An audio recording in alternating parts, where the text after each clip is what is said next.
And now, suspense.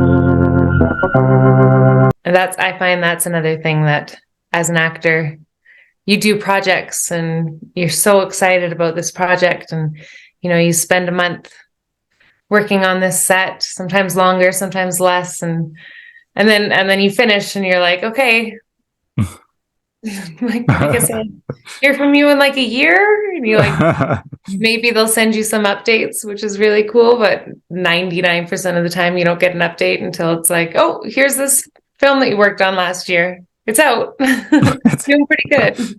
That was going to be a strange feeling though, right? You kind of just have to sit there and wait, and especially if you're really excited about it, you can't say anything about it until like the marketing's pretty much ready for it. So you'll be sitting there with all of this like excitement, or even like if you have like videos from behind the scenes or pictures, like they're kind of just gonna sit there until someone gives you the green light and says, all right, yeah, you can can talk about it now. Right, like, okay, it's going to be coming out in a month, let's like hype it up. And you're like, oh yeah, what happened again? Because that was like a year ago. So you have to go through your phone and check all the photos. It is weird, even just like as soon as you're done. I mean, you get in the car and you're driving home and you're just like, oh my gosh, now what do I do?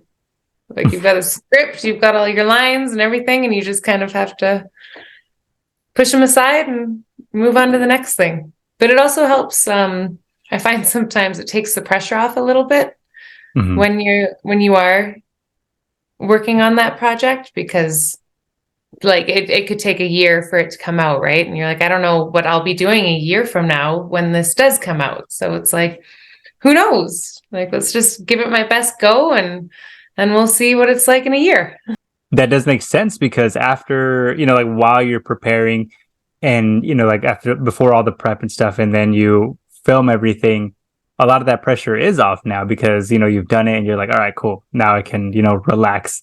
Because I'm pretty sure like beforehand or while you're doing it, you can be kind of, I guess, a little self-critical, or just like wanting everything to be perfect. Yeah, definitely, you're a little amped up. And I mean, it's even just, especially working in independent films, I mean, you never know how it's going to turn out. A lot of the times, I mean, starting out, especially when you are doing like student films or things like that, where it's just like no one really knows how it's going to turn out. And so you kind of do your best and then leave, and you have to leave it in the hands of the director and the editors, and then cross your fingers that when it comes out, you did a good job and it all kind of works. And for me, most of the time it seems to have worked, but there's been a couple questionable ones. We won't go into the questionable ones. We'll only praise you for the good ones. Like the very good ones. Yeah, that'd be nice. But everyone's got them. I love watching older movies, and you see actors who are now famous, and like they'll just have this movie out where they flopped completely and did like a terrible scene, but they're this great actor today. And I'm like, they just started out too. So it's nice. I feel the same with I mean, I'm pretty confident going into a lot of these types of videos now, but like I do not have any of like my old videos when I first started putting out videos on YouTube, because I couldn't stand looking at them. So they're just like, I deleted all of them. I'm like, nope, never gonna watch that again, and we're just gonna forget that exists. Yeah, that's funny. There's a few of those for sure. Yeah. I have people who are like, oh, like, I'd love to see some of this stuff, and I'm like, I'll show you this one. Oh, I must have misplaced that one. Yeah, I don't know. Ooh, it looks like it got taken down. Yeah. Yeah. The independent market and filming and stuff, it's I always find that just so fascinating too. Even if, I mean, I personally don't think that any film that was made with the intentions and just like with good intentions and was made with a lot of passion, I personally don't feel like any of them are bad, even if like they might be conceived as bad. I just enjoy them because like this is someone who's just doing what they love and just really going for it. And I mean, any of us can just sit there and, like I said, talking with a lot of actors and filmmakers and stuff, I've really grown a really good appreciation for that, because anybody else that I talk to, they'll be like, oh, did you see this movie? It's terrible. And I'm like, and I watch it and I'll just see someone having fun, and I'll just see someone who just went for it. I mean, we can just sit here and say that something is bad, but I mean, we're not really doing You haven't anything. made one? Yeah, we haven't Yeah. made any movies. Yeah, it's hard to do. I love that about indie films too. Mhm. Like when you're kind of in the theater at a festival and you get to watch all these different indie films and they just all have their little indie quirks to them. And it's pretty cool. It's humbling and you get to be like, they made it. They're doing it. Yeah. And even if I may be giving one of my projects a bit of a hard time, but it finished and it's a cute little indie. In talking with a few people who do a lot of independent films, have you ever had to, deal with something that you've worked on actually not come out? I don't really know yet. I mean, there's one project that I did. It would have been 2 summers ago. It was a feature length. It was a no budget, like just very Mhm. kind of a camera guy and sound person and director kind of thing. And that one hasn't come out yet. And I haven't really heard anything about it other than maybe they're having sound issues, but I'd say that's the only one. Oh, except for one commercial that I really want to come out. Yeah, it was a very I thought that it went really well. And they made like a series of like 6 commercials and all five of the others came out and they're all out on YouTube and I just keep checking it. When's mine gonna come?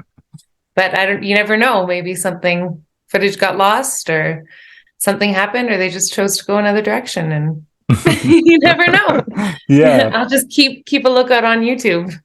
Though then a lot of times too, those I feel like those are things that could be resurfaced in a way, because then there are times where I'm just like, oh, that looked really cool. Like, whatever happened to that? Like, let's hopefully or even, like a documentary about like just films that I always watch. Like when I'm on YouTube, I'll always look up like different movies and different things that people did that just never came out. And I'm always like intrigued by that. Another friend of mine named Caitlin, she worked on this independent project that was like kind of action sci-fi, and there was a trailer put out for it, and I watched it like a long time ago, and I remember seeing it and I was like, whoa, that looks really cool. Like I that I'm really looking forward to that.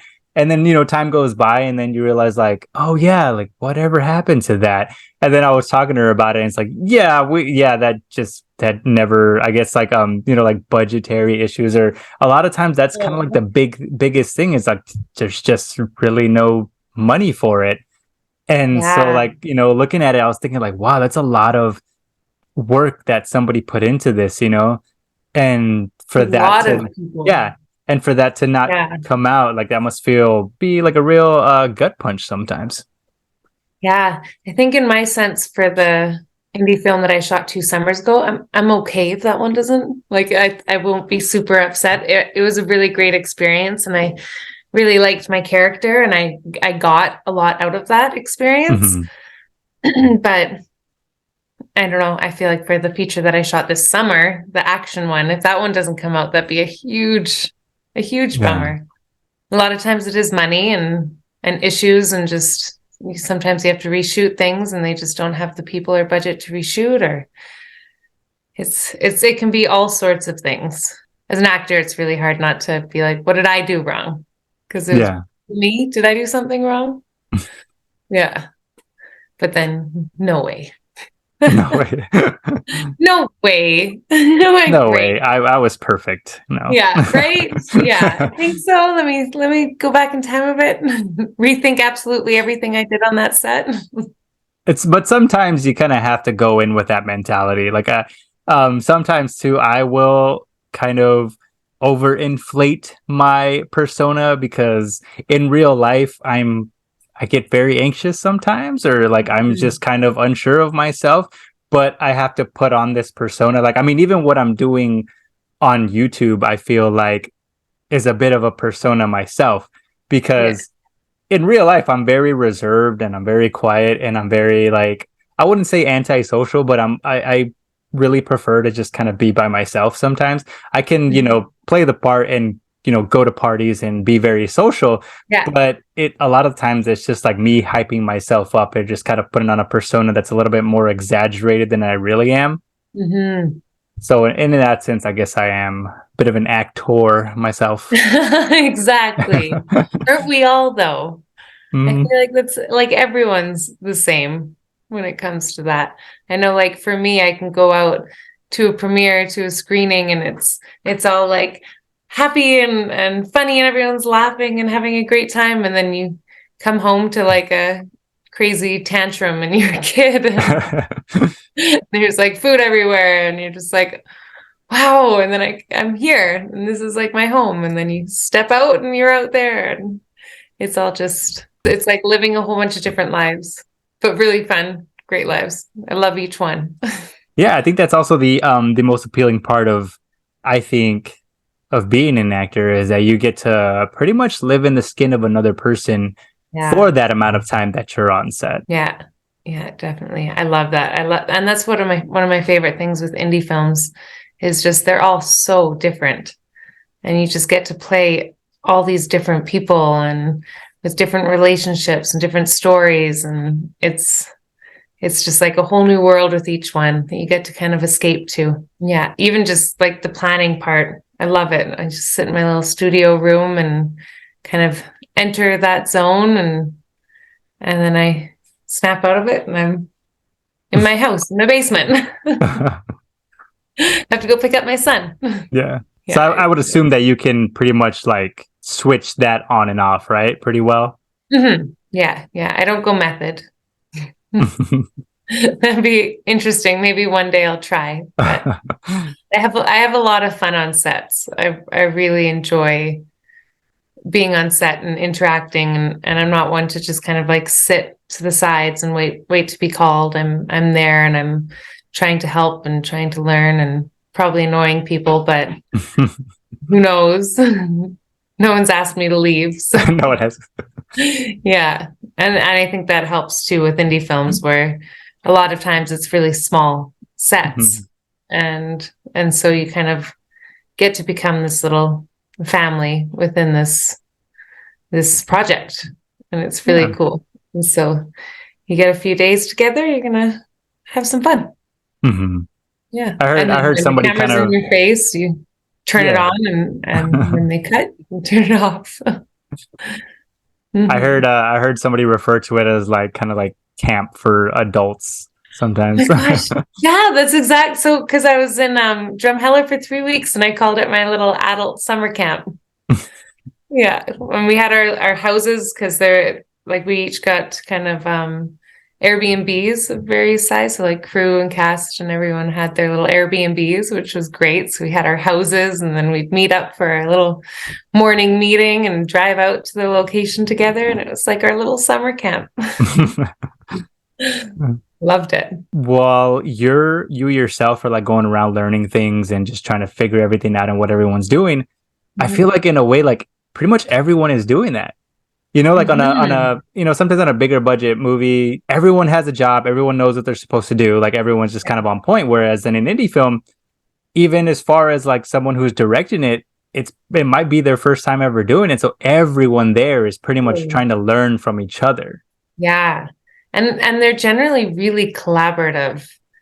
And I think that's so important when you only have 8 or 9 kind of crew, mm-hmm. and they're sometimes even less, but like around 8 or 9, and like they all work together and they speak up, which I think is so important, which you don't get in the bigger projects where, maybe your lighting guy sees that there's something wrong with the shot.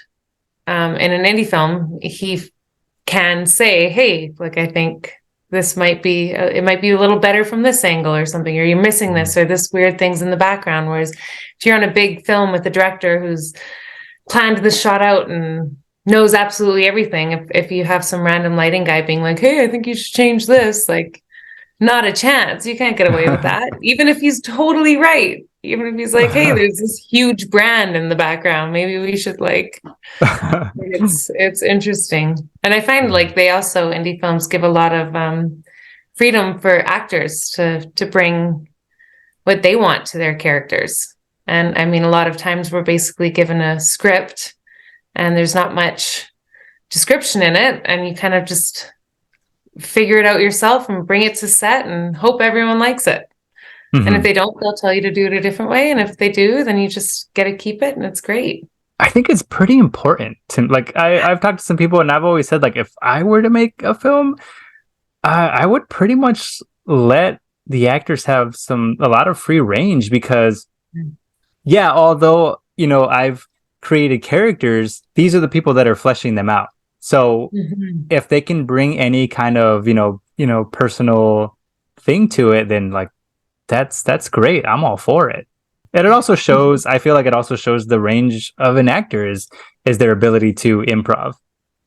And even if you try something and the director's like, okay, like that's actually not quite how I was picturing it, then they can kind of give you that input, and it's not like they're being rude or you're offended or anything. It's you take it and then you get to bring that to what you've already kind of made with your character. And so it's just kind of continuing to grow, and then the improv of actually bringing it to life on camera on the spot. Improv is very important. I love improv. It's great. I've got a cute little improv club that we meet up on Sundays playing basements, and it's really fun. Collaborative thing. I think that's very important as well. You can always tell, or at least you can always tell when there's a lot of collaboration between actor and director, because otherwise you can kind of tell when a director's just like, yeah, you're kind of known for a certain character, or, you know, just do what you do. And you get someone who is, you know,